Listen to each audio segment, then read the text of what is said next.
morning, Michiana. Welcome to ABC 57 News. I'm Emily Pritchard. Prepare yourself for a soggy morning this Tuesday as we expect showers to roll through Michiana this morning. In developing out of South Bend, police, they were called out to take care of a domestic dispute that turned violent. It happened late last night around 11:30 in the 1300 block of Liston Street. That's on the city's west side. And ABC 57's Eric Cox, he joins us live from there this morning. He's been working to get new information on this story. Eric?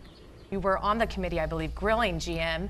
I think once you called the findings on the automaker's internal investigation deeply disgusting.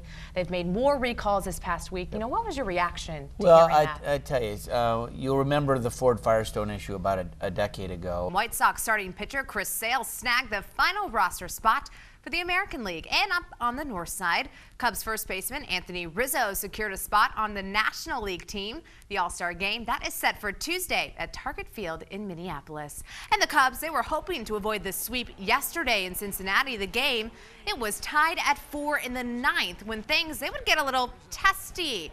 Well, someone in the Reds dugout says something to Anthony Rizzo. Both dugouts, take a look, would eventually clear out. Now, no punches were thrown, and both teams were warned. And the Cubs would get 2 runs in the top of the 12th and avoid the 5-game sweep. Final score, 6-4.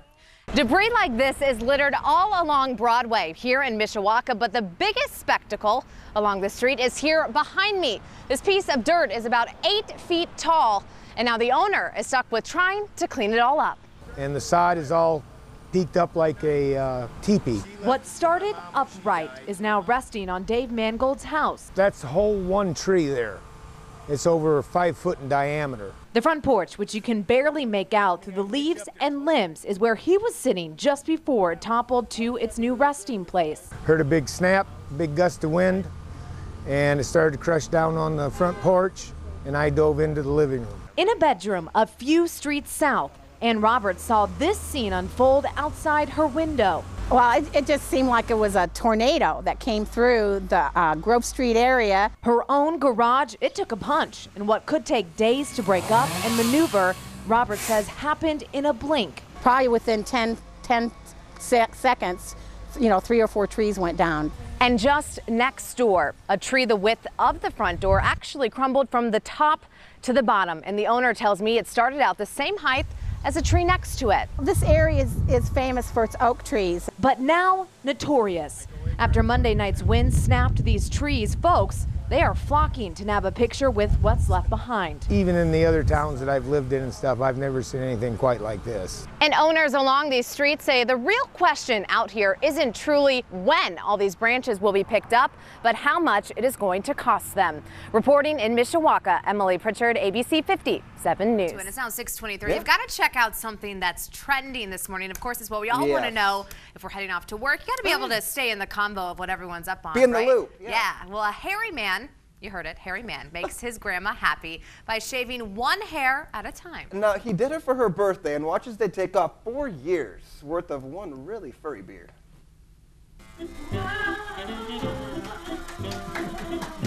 I just love her clapping in the background. Yeah, it's fantastic. she's happy. She's happy. Round of applause.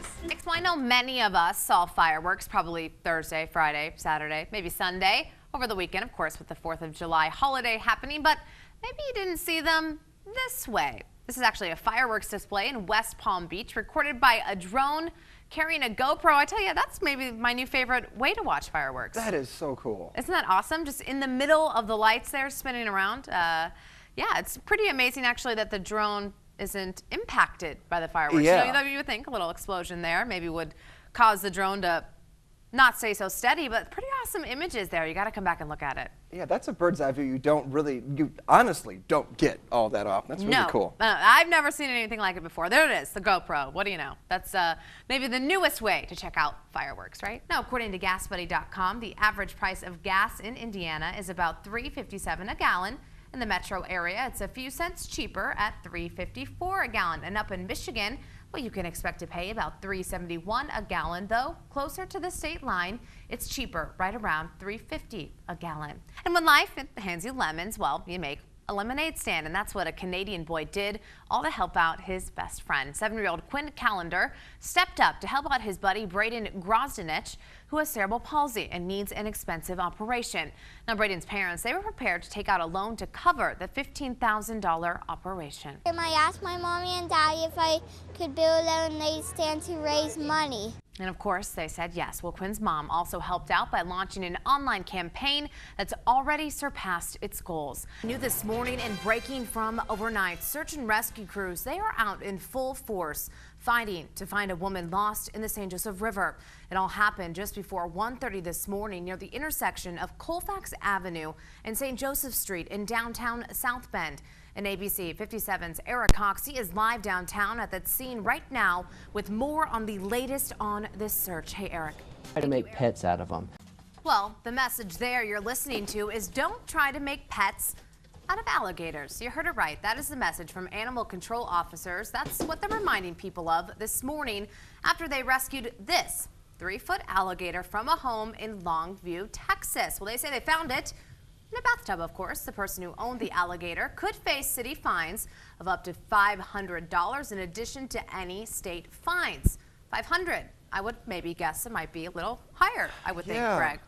I don't know, $500. Maybe some people are willing to hold an alligator. That is a scary eye for $500. I mean, of all the pets you could want to have, or all the animals you could want to domesticate, one that could eat you is not on the top of my list. And here's my other question this morning that's just kind of coming to me.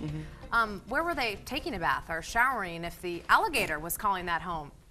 It's a real question. That's actually a very good question. That really is. Were they doing it with the alligator at their feet? Maybe like a little exfoliation? I hope. Oh, like the Lubriderm commercials. Yeah, I don't know. Oh yeah, that's just a scary thing to even think about. It's great weather for an alligator. It's been so wet the past month and a half or so, and that trend going to continue today. Yeah, the hardest part today is coming off that holiday high. So hope you make it. Thanks for joining us here on ABC 57 News. I'm Emily Pritchard. And I'm Greg Bowman. And make sure to stick around for Good Morning America. That is next.